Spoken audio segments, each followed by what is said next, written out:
Okay, Libra Rising. This is kind of a big one. Saturn entering Aries. How is it going to feel for you? I'm going to be completely honest. Your relationships are going to be tested because it's going to be hitting your 7th house. So let me kind of guide you through it a little bit.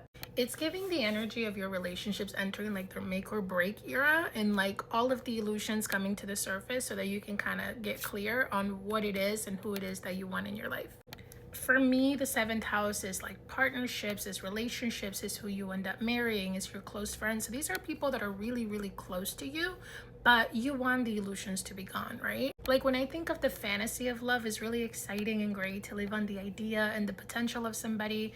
But don't you want real commitment? Don't you want stability? Don't you want a partnership that is solid, that you can rely on? Because if it's a business partner, you want to build on solid ground. If it's somebody that you're going to marry, you want to make sure that it's somebody that is good for you. Now, if you are currently married or in a relationship and you're like, oh, I'm good in that regard, babe, the next 2.5 years, it's going to be tested. It's going to shift, it's going to change.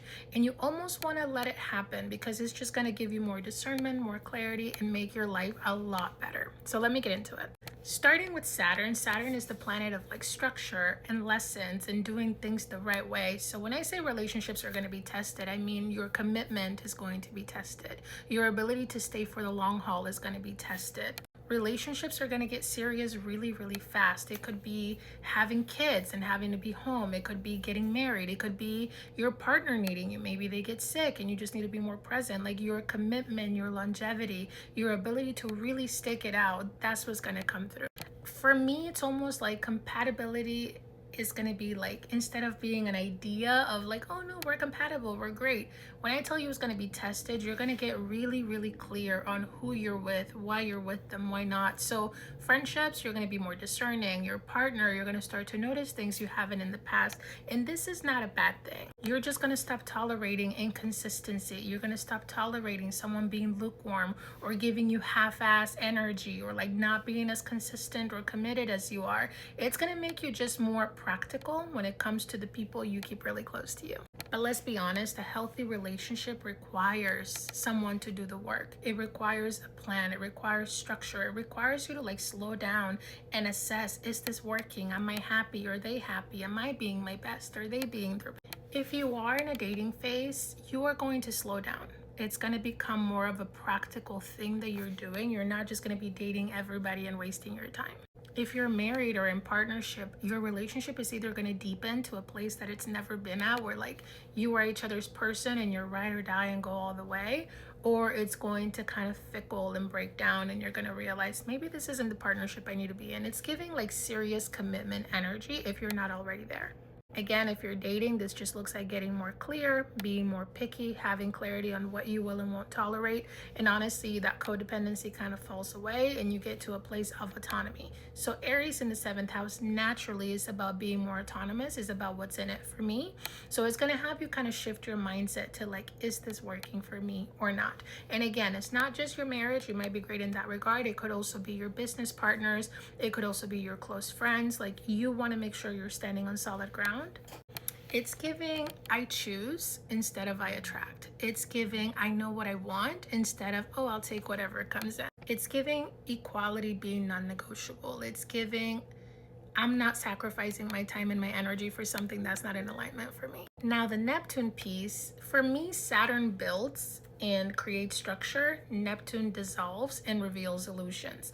So both of these signs are sitting in Aries. Neptune is going to be there for about 13 years, buckle up. And then Saturn is transiting for about 2.5. So the next 2.5 years, we're talking about illusions becoming more obvious. We're talking about things that we like pretended we didn't see, like the rose-colored glasses becoming more apparent and Saturn being like, is this working or is it not? So it's almost commitment energy of like, do we go deeper or do we let this go? Are we going all in or should we release this person? That's kind of the vibe. It's giving I was drunk in love and now I'm sober. So I want you to kind of think of like, if you've been romanticizing, fantasizing, tolerating, allowing, being complacent, all of that is going to be like, what is happening here? The haze is gone and you're going to say, nope, nope, yes, maybe no. That clear. It's going to be that quick. So instead of someone like projecting that they're there for you, you're going to see it exactly for what it is. And again, I think it's a beautiful thing. I don't want to scare anybody because I know Saturn energy sounds really heavy. It sounds like, ugh, this is a lot of work, right?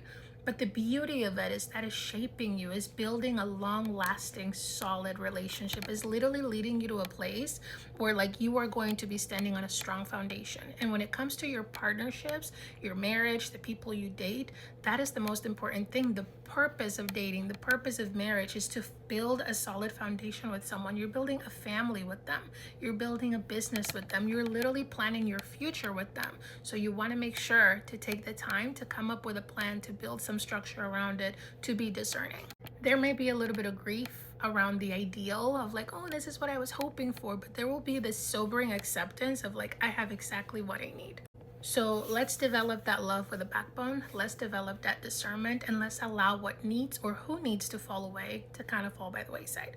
I know this was a little heavy, but I want to be honest with you. This transit is a little bit intense, but it's ultimately going to transform the way that you love, the people that you attract, and it's going to build a beautiful, solid foundation for your future ahead. So let me know if you're already experiencing this, if you're seeing the intensity picking up, whether you're like, oh my God, we're getting married, or wow, we're expecting a baby, or whatever it is that you feel like is bringing that much more pressure or responsibility into it. Because for the next 2.5 years, you're going to grow a lot in this area. And I think when you have that maturity around relationships, you are ultimately a better human. So I'm sending you love. I'm wishing you luck, and let me know how this landed.